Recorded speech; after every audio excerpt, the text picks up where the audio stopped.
A pair of El Paso teams found out in the first two games that the Cleveland Storm is a true Category 5. The guys with the Lightning boat on their field welcomes the Las Cruces team tonight.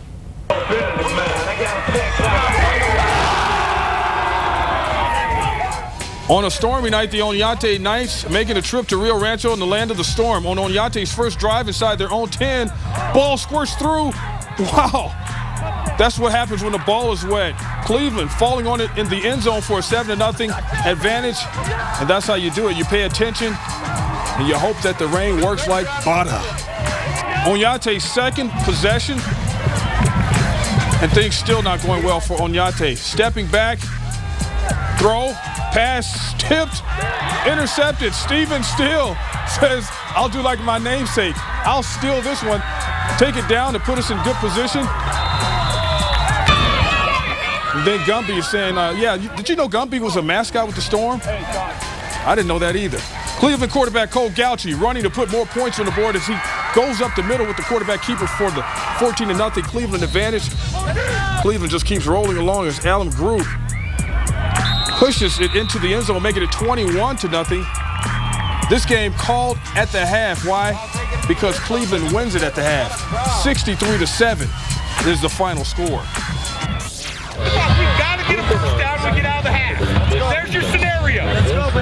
Coach Kevin Barker giving his instructions. His Sandia Matadors playing the Highland Hornets. Caleb McAfee rolling out and throwing a strike. Unfortunately, his receiver gets the case of the dropsies, and they're not liking that. Ensuing punt, punter Craig Kaufman coughing up the ball, and his knee touches down in the end zone for the safety. Tough break for Sandia early. Will things get any better for him in the second half? Well, maybe not. McAfee pulling it down for the run in Highland. Oh, we'll take that.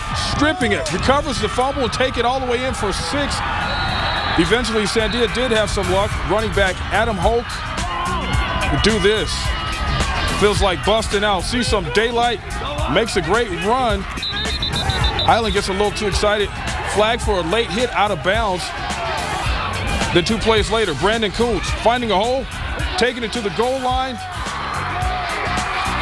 And they will eventually punch it in as Sandia gets the victory. Sandia rolling tonight. Coach Kevin Barker happy with the touchdown here. 13-8 is the final.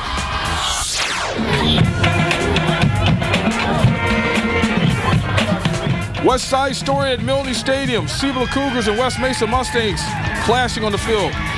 Macarena and this, West Mesa, taking on Cibola, and Donna McDavis connecting with Robert Young for the touchdown. West Mesa fans feeling it. Cibola answers right back on the kickoff. Corey Ross. Corey has blockers right in front of him, and Corey saying, when you got the wedge and you got blockers, take it to the Hayes. This one ended up being a high score.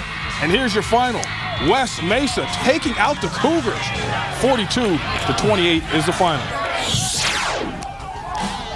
The roll calling the Volcano Vista Hawks. Las Cruces Bulldogs hosting. Hawks busting the paper. And Devin Perez showing that the Cruces Bulldogs are for real. Running up through the Hawks defense like it's gravy. 7-0. Cruces. Then one of the best running backs in the state. We call him the X-Man. Xavier Hall. Cashing in another Cruces touchdown. Bulldogs, last score reported, leading 14-0. All teams like to beat a champion. The defending champions of Class 5A football, the Mayfield Trojans, spend the night clashing with the Carlsbad Cavemen. Oh, boy, I'm getting hungry. Food on the grill. Mayfield looking tense. Every play. And Carlsbad says, let's get it on. Mayfield trying to get on the board early. Axton Franzoy dropping back. Let it fly. One problem. Richard Hill plays for the Caveman, and he picks it off. Makes a good return for the good field advantage. I'm not sure, but I don't think that Michael Bradley drew that play up. I think that was an ad-lib that went terribly wrong. 4th down for the Cavemen. Rodney Holcomb finding Marcus Arrington for the first. And new life. That's what happens when you get the first down. You move the chains, you keep the ball. Next play, Holcomb going back to the air. This time finding Eric Galindo. He runs over a defender as he crosses the goal line. 7-0 Caveman. That's where you want it. When you say, I'll meet you at the goal line. Let's see who comes in.